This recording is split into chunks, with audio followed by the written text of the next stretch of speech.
പിന്നെ ശിവൻകുട്ടിയെ വിദ്യാഭ്യാസ മന്ത്രിയായി വെച്ച് കേരളത്തെ അപമാനിച്ച ഒരു സർക്കാരുമുണ്ട്.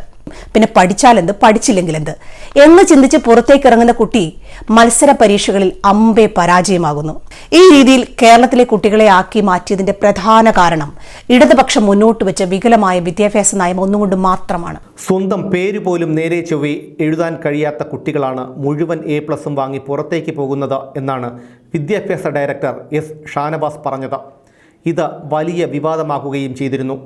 പക്ഷേ കുട്ടികളെ പരാജയപ്പെടുത്തി യാന്ത്രികമായി ഗുണം വർദ്ധിപ്പിക്കുക എന്നത് സർക്കാർ നയമല്ല എന്നായിരുന്നു പൊതുവിദ്യാഭ്യാസ മന്ത്രി വി ശിവൻകുട്ടിയുടെ ന്യായീകരണം. സർക്കാരിൻ്റെ ഈ നയം എത്രത്തോളം അപകടകരമാണെന്ന് ചിന്തിച്ചാൽ നമുക്ക് തിരിച്ചറിയാൻ കഴിയും. ഇതേക്കുറിച്ച് നിഷ സോമൻ തെറ്റയിലിൻ്റെ ഒരു വീഡിയോ കാണാനിടയായി. ഓരോ അച്ഛനമ്മമാരും ഓരോ വിദ്യാർത്ഥികളും ഇത് കേൾക്കണം. ഇത്തരം വൈകല്യ നയങ്ങൾ വരുന്ന തലമുറയെ എങ്ങനെ നശിപ്പിക്കുന്നു എന്ന്.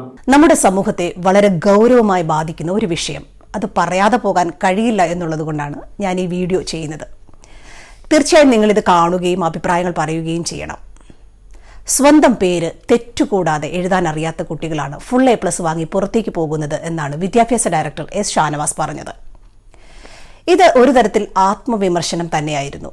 പക്ഷെ കുട്ടികളെ പരാജയപ്പെടുത്തി യാന്ത്രികമായി ഗുണം വർദ്ധിപ്പിക്കുക എന്നത് സർക്കാർ നയമല്ല എന്നായിരുന്നു വിദ്യാഭ്യാസ മന്ത്രി ശിവൻകുട്ടിയുടെ മറുപടി. ജയിക്കാൻ അല്പം പോലും സാധ്യതയില്ല എങ്കിലും കുട്ടി ക്വസ്റ്റ്യൻ നമ്പർ എഴുതിയാൽ ആ നമ്പറിന് വരെ മാർക്ക് കൊടുത്ത് ജയിപ്പിക്കും എന്നാണ് ഈ പറഞ്ഞതിന്റെ അർത്ഥം. വിദ്യാഭ്യാസ മന്ത്രി ശിവൻകുട്ടി പറഞ്ഞത് ശരിയാണ്. കാരണം നിങ്ങൾ കുട്ടികളെ ഒരിക്കലും പരാജയപ്പെടുത്തുന്നില്ല, അവരിലൂടെ രൂപമെടുക്കുന്ന മുതിർന്നവരെയാണ് നിങ്ങൾ പരാജയപ്പെടുത്തുന്നത്. ജീവിതത്തിൽ അവന്റെ വിജയിക്കാനുള്ള സാധ്യതകളെയാണ് നിങ്ങൾ പരാജയപ്പെടുത്തുന്നത്. ഫുൾ A+ വാങ്ങിയാലും ഒരു പ്രശ്നം വരുമ്പോൾ ആത്മഹത്യയിലേക്ക് എടുത്തു ചാടുന്ന കുട്ടികളെ സൃഷ്ടിക്കുകയാണ് നിങ്ങൾ ചെയ്യുന്നത്. പ്രധാന അധ്യാപകനെ പോലും ബഹുമാനിക്കാത്ത, അവരെ കയ്യേറ്റം ചെയ്യാൻ മുതിരുന്ന കുട്ടികളെയാണ് നിങ്ങൾ രൂപപ്പെടുത്തി പുറത്തേക്ക് വിടുന്നത്. ക്വാണ്ടിറ്റി കൂടുമ്പോൾ ക്വാളിറ്റി കൂടുമെന്ന് ആരാണ് നിങ്ങളെ പഠിപ്പിച്ചത്? കിറ്റ് കൊടുത്ത് ഒരു സമൂഹത്തെ പാട്ടിലാക്കിയതുപോലെ വാരിക്കോരി മാർക്ക് കൊടുത്ത് വിദ്യാർത്ഥികളെ പാട്ടിലാക്കുമ്പോൾ 100% വിജയത്തിന്റെ രാഷ്ട്രീയ അജണ്ട അവതരിപ്പിക്കാനാണ് നിങ്ങൾ ശ്രമിക്കുന്നത് മിസ്റ്റർ ശിവൻകുട്ടി. അങ്ങനെ നിങ്ങൾ തോൽപ്പിക്കുന്നത് ഒരു നാടിനെയും അതിന്റെ പ്രതീക്ഷയുമാണ്. പഠിച്ചില്ലെങ്കിലും ജയിക്കും, പിന്നെ പഠിച്ചാലെന്ത് പഠിച്ചില്ലെങ്കിലെന്ത് എന്ന് ചിന്തിച്ച് പുറത്തേക്ക് ഇറങ്ങുന്ന കുട്ടി മത്സര പരീക്ഷകളിൽ അമ്പേ പരാജയമാകുന്നു. പഴയ DPEPയുടെ പ്രേതത്തെ തോളിട്ടുകൊണ്ട് തന്നെ പുസ്തകം വായിച്ചു പഠിക്കേണ്ട, അത് ഗ്രഹിച്ചാൽ മതിയെന്നാണ് ഇടതുപക്ഷം മുന്നോട്ട് വയ്ക്കുന്ന വികലമായ വിദ്യാഭ്യാസ ചിന്താഗതികൾ. അതായത് ഇന്ത്യയുടെ പ്രഥമ പ്രധാനമന്ത്രി ആരാണെന്ന് കുട്ടികളോട് ചോദിച്ചു എന്നിരിക്കട്ടെ. ഒരു കുട്ടി ഉത്തരം പറഞ്ഞു ജവഹർലാൽ നെഹ്റു എന്ന്. ഒരു കുട്ടി അത് മോത്തിലാൽ നെഹ്റുവിന്റെ മകനാണെന്നും മറ്റൊരാൾ ഇന്ദിരയുടെ അച്ഛനാണെന്നും പറഞ്ഞു. ഇത് മൂന്നും ശരിയല്ലേ എന്ന് ചോദിച്ചാൽ ശരിയാണ്. സർക്കാരിന്റെ നിയമമനുസരിച്ച് കുട്ടികൾ കാര്യങ്ങൾ ഗ്രഹിച്ചിട്ടുണ്ട്, പക്ഷെ പേര് ഓർമ്മയിലില്ല എന്ന് മാത്രം. ഇതിലേത് കുട്ടിയാണ് മിടുമിടുക്കൻ എന്ന് ചോദിച്ചാൽ നെഹ്റു എന്ന് പറഞ്ഞ കുട്ടി തന്നെയാണ്. പക്ഷേ മറ്റുള്ള 2 പേരും എന്തൊക്കെയോ ധരിച്ചു വെച്ചിട്ടുണ്ട് എന്നതുകൊണ്ട് തന്നെ അവർക്കും കൊടുത്തു സർക്കാർ 2 മാർക്ക്. അങ്ങനെ 3 പേരും ഫുൾ A+ നേടി പുറത്തേക്ക് പോയി. അനാവശ്യ മത്സരം ഒഴിവാക്കാനാണെന്നാണ് സർക്കാരിന്റെ വികലമായ വാദം. എന്താണ് ഈ അനാവശ്യമായ മത്സരം? ഈ കുട്ടികൾ ജീവിതത്തിൽ ഒരിക്കലും ഒരു മത്സരത്തെയും നേരിടേണ്ടി വരില്ല എന്നുണ്ടോ?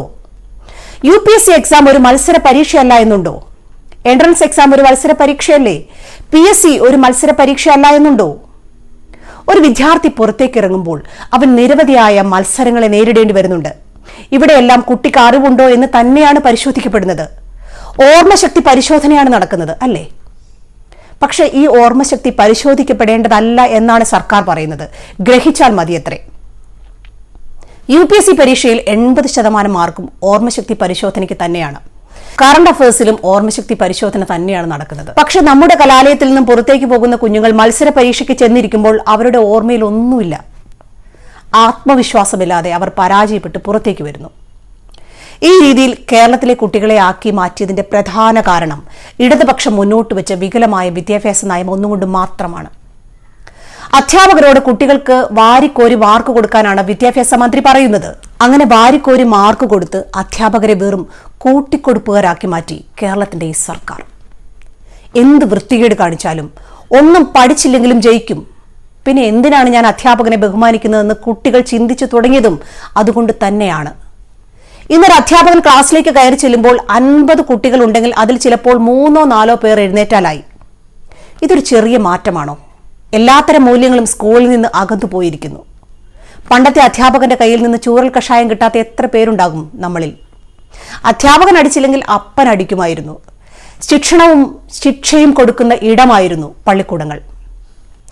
അധ്യാപകരിൽ നിന്നും ശിശു സംരക്ഷകർ എന്ന വ്യാജ സംരക്ഷകർ സൈക്കോളജിക്കൽ മൂവ്മെന്റിന്റെ ഭാഗമായി വടിയെടുത്തു കളഞ്ഞു. അതോടെ ശിക്ഷയില്ലാതായി. എന്നിട്ടെന്തായി? ശിക്ഷണത്തിലെ ശരിയും തെറ്റും ഇല്ലാതായി. ശരിയുടെയും തെറ്റിന്റെയും ഇടയിലെ അതിർവരമ്പുകൾ ഇല്ലാതായി. ഒരു കാര്യം ചിലപ്പോൾ ശരിയാകാം, ചിലപ്പോൾ അത് തെറ്റാകാം. തെറ്റിനെ ശരിയായി വ്യാഖ്യാനിച്ചു കൊടുക്കേണ്ട ഗതിയായി അധ്യാപകർക്ക്. ഈ പരമമായ സത്യമാണ് വിദ്യാഭ്യാസ ഡയറക്ടർ എസ് ഷാനവാസ് പറഞ്ഞു വെച്ചത്. ഇത് സമൂഹത്തിൽ ഒരു പുനർചിന്തയ്ക്ക് വഴിതെളിക്കണമെന്നാണ് ഞാൻ ആഗ്രഹിക്കുന്നത്. നമ്മൾ പറയാൻ മടിച്ച, പേടിച്ച ഒരു സത്യത്തെ ഈ മനുഷ്യൻ കേരളത്തിന്റെ ആത്മാവിൽ നിന്നുകൊണ്ട് വിളിച്ചു പറയുമ്പോൾ അത് ഏറ്റെടുക്കുവാൻ കേരള സമൂഹം തയ്യാറാവണം. അയാളെ രക്തസാക്ഷിയാക്കുന്ന ശിവൻകുട്ടി മാധുരിയോടൊപ്പം നിൽക്കുകയല്ല നമ്മൾ ചെയ്യേണ്ടത്. കാരണം ഇത് നമ്മുടെ കുട്ടികളുടെ പ്രശ്നമാണ്, നമ്മുടെ ഭാവിയുടെ പ്രശ്നമാണ്. നിലനിൽക്കുന്ന ജീർണതയെ അതിന്റെ പാരമ്യത്തിലെത്തിക്കാൻ മൊബൈൽ ഫോൺ എന്ന് പറയുന്ന വലിയൊരു ദുരന്തം കൂടി കുഞ്ഞുങ്ങളുടെ കയ്യിലുണ്ട്. പിന്നെ ശിവൻകുട്ടിയെ വിദ്യാഭ്യാസ മന്ത്രിയായി വെച്ച് കേരളത്തെ അപമാനിച്ച ഒരു സർക്കാരുമുണ്ട്. ഈ സർക്കാർ നാടൊട്ടുക്കും സ്കൂളൊട്ടുക്കും കൗൺസിലർമാരെ വെച്ചു, ശിശു സംരക്ഷകരെ വെച്ചു, SSK, BRC, DRC, വിദ്യാകിരണം, അങ്ങനെ എന്തെല്ലാം പരിഷ്കാരങ്ങൾ നടത്തി. അതിന്റെ എല്ലാം തലപ്പത്ത് പാർട്ടി അനുഭാവികളെ തിരികെ കയറ്റി ഇടമുണ്ടാക്കാനുള്ള ഒരു വകയും അതുവഴി വകയുണ്ടാക്കാനുള്ള ഒരു ഇടവുമാക്കി വിദ്യാഭ്യാസ മേഖലയെ CPM മാറ്റി. പക്ഷേ ആത്മഹത്യ ചെയ്യുന്ന കുട്ടികളുടെ എണ്ണത്തിൽ ഒരു കുറവുമില്ല. വഴിപിഴച്ചു പോകുന്ന കുട്ടികൾക്കും ഒരു കുറവില്ല.